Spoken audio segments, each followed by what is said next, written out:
Greetings and salutations, everyone, and welcome to another installment of An Old Testament Academic Reacts. So today we're going to react to a channel called Lang Focus, and if you guys don't know who he is, let me just say that you are missing out on some great content. So Lang Focus, or Paul as he's called, mainly discusses modern languages, their similarities and differences, as well as dialects in some of these languages. Recently, he just uploaded a video discussing the dialects around the city of Naples in Italy. So I'd like to encourage you guys to go ahead and subscribe to his channel if you haven't already. In this video, however, we are going to react to the similarities and differences between Biblical Hebrew and Aramaic. And I hope that this reaction video and his video as well encourages you to begin your study of Biblical Hebrew. It encourages you to keep on keeping on in Biblical Hebrew. And finally, I hope this video encourages you to begin your study in Aramaic. So if you guys like this sort of content, please hit that like button and make sure you guys are subscribed to receive future notifications on any upcoming videos. And as always, I'll go ahead and leave a link to his channel in the description below. So without further ado, let's go on and get into this. As you probably know, the Hebrew Bible, known as the Old Testament by Christians, was mainly written in Hebrew, the language of the ancient Hebrews. 99% of the Bible was written in this ancient form of the language that we now call Biblical Hebrew, but you may not know that the remaining 1% was written in a different language, Aramaic. Aramaic was widely spoken throughout the Assyrian Empire, which conquered the kingdoms of Judah and Israel in the 8th century, and expelled the people of Israel, who became the 10 lost tribes and never returned. It was also widely spoken throughout the Babylonian Empire, which conquered the remaining kingdom of Judah and sent its population into exile. The Jews who were taken into captivity by the Babylonian Empire learned Aramaic, and the Aramaic sections of the Bible were written shortly after that time. There have been many stages of the Aramaic. Alright, so before he gets into the different stages, I did want to mention that yes, Aramaic was spoken in the Assyrian Empire, and we actually have archaeological evidence of this in the form of the Tel Fehirye inscription, which dates to the 9th century BCE. My sincerest apologies for those Arabic speakers. I actually probably butchered that word. And the Tel Dan inscription dating to the same century. Now, the former, that is the Tel Fehirye inscription, is not only the oldest inscription of Aramaic, but also is a bilingual inscription written in the Assyrian dialect of Akkadian as well as Aramaic. The inscription details the declaration that Hadad is King Hadad's Yithi's master, and it is Hadad's who allows him to rule. Now, the Tel Dan inscription, also written in Aramaic, commemorates the victory of an Aramaean king over both the kingdoms of Israel and Judah by calling the kingdom of Judah the House of David. Aramaic language with distinct features, but the Aramaic of the Bible is based on Imperial Aramaic, the lingua franca of much of the Middle East during Assyrian and Babylonian times, and an official language of the Achaemenid Empire, after it annexed the Babylonian Empire in 539 BCE. I would also like to add a bit more information here that he left out. Not only did Aramaic become the lingua franca, but it replaced Akkadian as the lingua franca around the time of the ascendancy of the Assyrian Empire. Furthermore, Aramaic was the language of the Western Empire of the Achaemenid Empire, whilst Old Persian was still the language of the royal court and the Eastern Empire. We see Akkadian in the Amarna letters discovered in Egypt, revealing the political situation of the Levant and Egypt, as well as Babylon and Assyria, or namely Babylon. After around the 9th or 8th century, though, Aramaic replaced Akkadian, becoming the lingua franca until its replacement by Greek and Latin themselves. Aramaic gradually replaced Hebrew as the common language spoken by Jews in the ancient Middle East, and a tremendous amount of Jewish religious literature has been written in Aramaic. While they are distinct languages with many differences, Aramaic and Hebrew are closely related, and you could even say sister languages.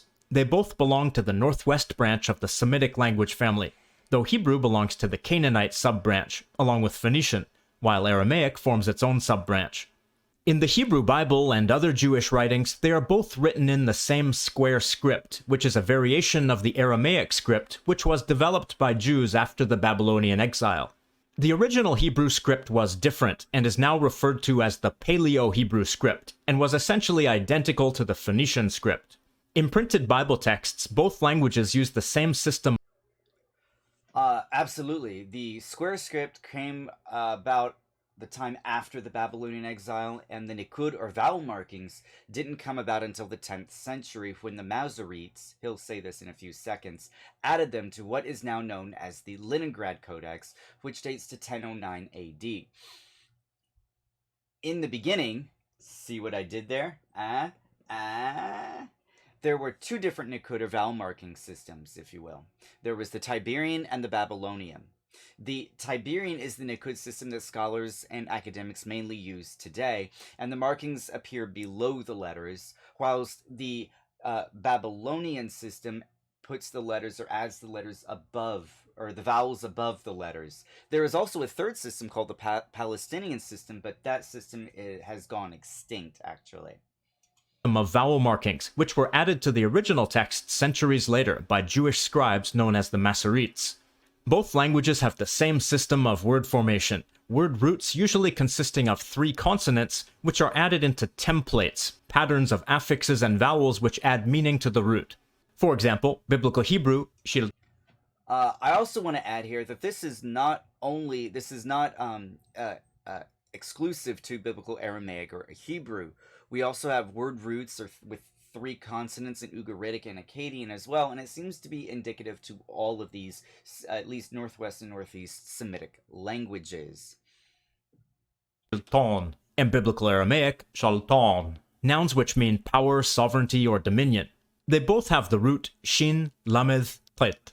But around those 3 root consonants are vowels and a suffix that form the word. Another example, the verb form echtov and echtuv, which usually means I write or I will write, since this is the imperfect conjugation. There are 3 root consonants, kaf, tau, beth, and around those consonants are the first person singular suffix, vowel markings, and a dot known as a dagesh inside the second root consonant to indicate that it's pronounced as a stop rather than as a fricative, t rather than th. Absolutely. So the dagesh can function as a change in pronunciation, or at least lets the reader know there's a change in pronunciation. But in the imperfect, it can also double as doubling as a consonant. It can double the consonant. And we see this in certain Benjamin or conjugations throughout the verbal system in both languages. So you can see that the templates often differ somewhat between the 2 languages, but the system works the same way. This is characteristically Semitic, and is how Arabic works as well. The 2 words we just looked at are very similar in either language. In general, a lot of words in Biblical Aramaic and Biblical Hebrew are cognates, equivalent words of the same origin. Some words are exactly the same. The word for house is ba'ith in both languages. The word for eye, ayin. The word for stone, even. The word for wisdom, chokhmah, the word for lion, aryeh, and so on. But in many other cases, the words are almost the same but slightly different. The word for hand in Biblical Hebrew is yad. In Biblical Aramaic, it's yad. Almost the same, but the vowel is slightly different. Though in modern Hebrew, these 2 vowel markings are pronounced the same. The word for head in Biblical Hebrew is rosh. In Biblical Aramaic, it's resh. Biblical Hebrew and Biblical Aramaic are different because they developed differently throughout their history. We'll see some more examples of that in a minute. But first, let's look at a different aspect of history, our own family's history. I partnered with the sponsor of... Alright, so before he talks about his sponsor here, I wanted to focus on the word hand. Now, he'll go into this a little later, as he mentioned, but I wanted to point out that Aramaic will usually shorten vowels, and the word for hand is a great example of this, where we see the Biblical Hebrew word here have a kametz, whilst the Aramaic word has a patach, which would have reflected a slight variation in pronunciation. I'm going to go ahead and fast forward this so we can get through and start on the other part. Sometimes there are recurring differences because of historical developments in either language. Biblical Hebrew is a Canaanite language, which underwent the Canaanite vowel shift, in which long A-class vowels shifted to O-class vowels. In other words, A shifted to O. For example, the word for good in Biblical Hebrew is tov, while in Biblical Aramaic it's tov. The word for no in Biblical Hebrew it's lo, while in Biblical Aramaic it's la. The word for peace in Biblical Hebrew it's shalom, while in Biblical Aramaic it's shalom. There are also recurring differences between certain consonants, because earlier Semitic consonants developed differently in either language. Words that have shin, pronounced sh, in Biblical Hebrew sometimes have tau, pronounced t or th in Biblical Aramaic. Okay, so, but what is also interesting here is that not only did Aramaic not experience this vowel shift, but also languages like Ugaritic and Akkadian also did not experience this vowel shift. So if you're learning Biblical Hebrew or Aramaic for that matter, this actually makes it easy to pick up the vocabulary between the languages. The examples listed are great, but there are certainly more examples, particularly with the Segolet nouns, which, as I've already stated, experience a vowel shortening in the Aramaic, normally from that short vowel to a vocal schwa. And we'll get into what a vocal schwa is here in a second, though. For example, the word for snow, Hebrew she'elech, and Aramaic tlach. The word for three, Hebrew shalosh, and Aramaic tloth. Words that have zayin, pronounced z in Biblical Hebrew, sometimes have daleth, pronounced d or the in Biblical Aramaic. For example, the word for gold, in Hebrew zahav, and Aramaic dahav. The word for beard, in Hebrew zaqan, and Aramaic daqan. Words that have saldi, pronounced so. So again, here we see some of these Segolet nouns in which we can see the vowel shortened from the Segolet, that is, or the short vowel, to a vocal schwa, which are those two vertical dots under the tav there, the tau there, depending on how you pronounce that letter. In Biblical Hebrew, sometimes have plet, pronounced to in Biblical Aramaic. For example, the word for summer, in Hebrew qayis, and in Aramaic qayit. Other words that have saldi in Biblical Hebrew sometimes have ayin in Biblical Aramaic. For example, the word for earth, in Hebrew eres, and in Aramaic ara. And it also has an alternate form, arak, with the letter kof. Being aware of these corresponding sounds can help you identify cognates in the other language. The personal pronouns in either language are similar, but most are somewhat different. For example, the word for I in Hebrew is ani, or... So, before he goes into these personal pronouns here, this is something called consonantal variation, or at least what academics will call consonantal variation, in which the letters can change from Biblical Hebrew into Biblical Aramaic. And there are many, many more examples, which, when learned, can also dramatically enhance or improve your vocabulary between the languages rather rapidly, instead of simple rote memorization, which I know can become tedious. I cannot tell you how many times this made the languages easier, whether it's Biblical Hebrew or Aramaic or German and French, Spanish or Dutch. It's just simply made it easier, especially with these two languages when I was studying them at university. So a great book to own here would be something called the BABI or BABI, and it simply stands for Biblical Aramaic for Biblical Interpreters. The book takes you through all of the Aramaic in the Old Testament and discusses them in greater detail.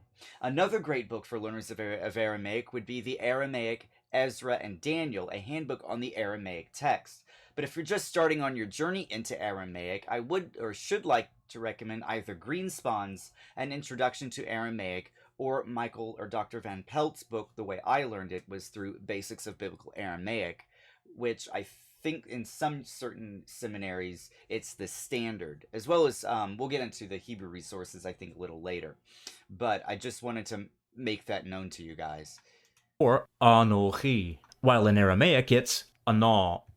The word for we in Hebrew is anahnu, while in Aramaic it's anahna, and so on. The prepositions of both languages are mostly the same and work in the same way. The word for two or four is l in both languages, L'Daniel, or Daniel. The word for in or with is b in both languages, b'chochmah, with wisdom. The word for like or as is k in both languages, and so on. In terms of grammar, there are a few differences between the two. So here he didn't really talk about it, but there is a small difference between Biblical Hebrew and Biblical Aramaic. So in addition to the inseparable positions, Biblical Hebrew has the word men, mem, and the final nun, which when you attach that preposition to a noun, you drop the final nun and then it assimilates into the word. So the mem would assimilate into the word. However, Aramaic doesn't have this, choosing rather instead to separate the preposition mean from the noun, because mean means from. So, two languages that stand out. The definite article, meaning the, is different in either language. In Hebrew, the letter he is prefixed to the word, usually with the vowel a, with some exceptions. And it adds that dot we saw before, called a dagesh, to the following consonant, wherever possible, which causes gemination. In other words, it doubles the consonant. Hashamayim means the heavens or the sky. In Aramaic, the letter aleph, with the vowel a before it, is suffixed to the noun. In other words, it comes at the end of the noun, shmaya. There's something interesting to note about these nouns themselves. In both languages, they're always plural, even when they refer to heaven or the sky in a singular sense. And I know someone's going to say that they're actually in the dual form, but they're not. They just look like it because the singular form ends in a yod. The basic indefinite form of the Aramaic word is shmayin, while in Hebrew it's shamayim. The regular masculine plural in Hebrew is im, while in Aramaic it's in. The regular feminine plural in Hebrew is oth, while in Aramaic it's on. The Hebrew word for gift is matana, and its plural is matanoth. The Aramaic word is matna, and its plural is matnan. Dual forms differ in the same way that masculine plural nouns. I'm going to stop it here a little early. Before it gets into dual forms, I want to say here that you will see the plural of Hebrew in the Aramaic text occasionally in the books of Ezra and Daniel, but this is not really a regular form, which is shown in the original video. So just keep that in mind when you're reading through the Aramaic text and you see, oh my, it's im. It's got the chirik with the final mem or meme. Why is this here if this is Aramaic? Well, that's why they sometimes just use the Hebrew form instead of its own form. Do. Earlier we saw the Hebrew noun yav, meaning hand. It has the dual form yadayim. The Aramaic word has the dual form yadayin. The way of expressing existence is different. In Hebrew, the particle yesh indicates existence. It means there is or there are. In Biblical Aramaic, a different word, ithai, is used. For example, Daniel 2:28 contains the phrase ithai elah bishmaya. There's a God in heaven. Word for word, there is a God in heaven the. An equivalent Hebrew sentence might be yesh Eloah bashamayim. Word for word, there is a God in the heaven. Note that in Aramaic, the normal word for God is Elah, while in Hebrew, the usual word is Elohim, the plural form of Eloah. But here I used Eloah because the sense is a singular God that hasn't been specified yet. To show a lack of existence in Aramaic, you add the negation particle la before ithai. For example, Daniel 2:10 contains this string of words, la ithai anosh. There is no man. In Hebrew, you use a different word in place of yesh, ein enosh, or en ish. In Hebrew, ein is also used to negate sentences, especially with pronominal suffixes. En nish omea, in the context of Isaiah 1:15 means I will not hear. Word for word, it's not I hear participle form. Aramaic doesn't have this construction, so this would be ana la shamea. Word for word, it's I know hear participle form. The Hebrew form could also be ani lo shomea, but in biblical Hebrew, lo is not commonly used with this type of verb form, a participle form. Biblical Hebrew and biblical Aramaic. All right. So, yeah, it is definitely much easier in Aramaic when it comes to the particles of existence and non-existence, when all you have to do is add no or lo, or I mean la in Aramaic before the particle. So in Hebrew, in biblical Hebrew anyway, you actually have to memorize a new word, ein, in order to have the particle of non-existence. So it just makes things slightly easier in Aramaic.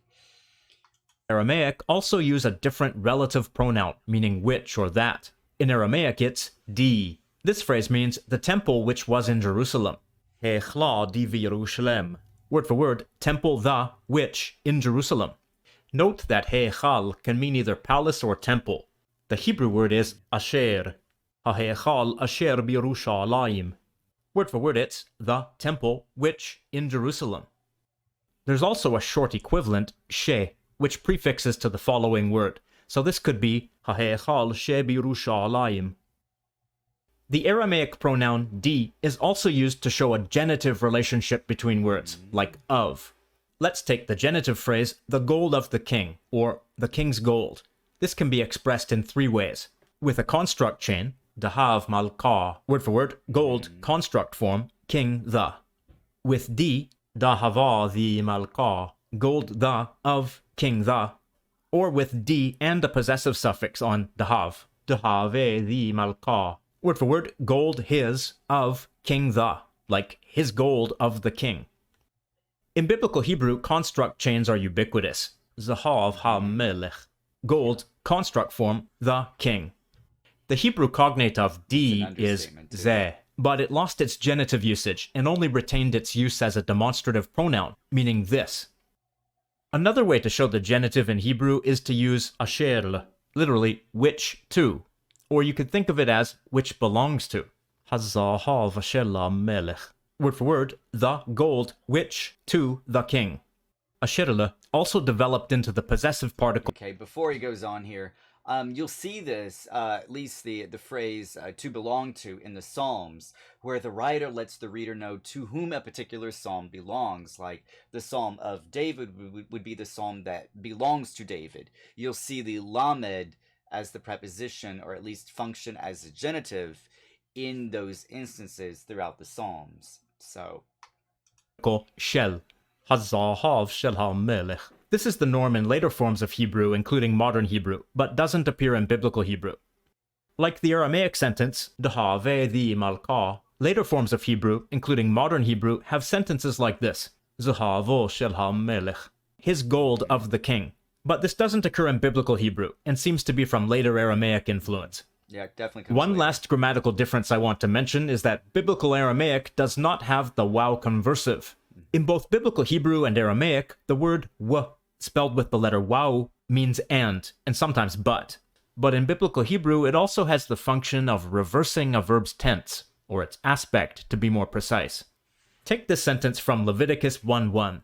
Vayikra el Moshe vaydaber Adonai elo. This means, and the Lord called to Moses and spoke to him. Word for word it's and, call, imperfect form, to Moses, and speak, imperfect form, the Lord to him. In this sentence, the verb forms are in the imperfect form, which expresses an incomplete action, but the waw makes the meaning perfect, which expresses a completed action. This is a formal literary form in biblical Hebrew. Aramaic doesn't have this, and it stopped being used in later forms of Hebrew. But in the earlier writings of the Hebrew Bible, it's ubiquitous. Let's take a look at a verse from the Bible written in biblical... Right here. Yeah, definitely. Aramaic actually does not have the vav. Let's restart that. Aramaic actually does not have the vav conversive. And there is a way that they weaved around this, that they got around this. And this was to use the adverb then plus the perfect tense. So you'll see that in the books of Ezra and Daniel as well as you read through Aramaic. Now, to conclude his video, he actually goes through an example in Jeremiah 10:11, translating the verse from the Aramaic into the Hebrew, which is a theoretical translation. He doesn't do a bad job, it's just theoretical, in which he applies what he discussed leading up to his translation here. So I'm just going to leave that part out. If you guys wish to go see the conclusion of this video, again, I'll go ahead and leave a link to his channel in the description below. Anyways, that's going to conclude it for here, at least for this video, and I'd like to thank you guys for watching and actually making it to the end. But don't forget to hit that like button and make sure you are subscribed. And let me know your thoughts in the comments section below. Until next time, guys.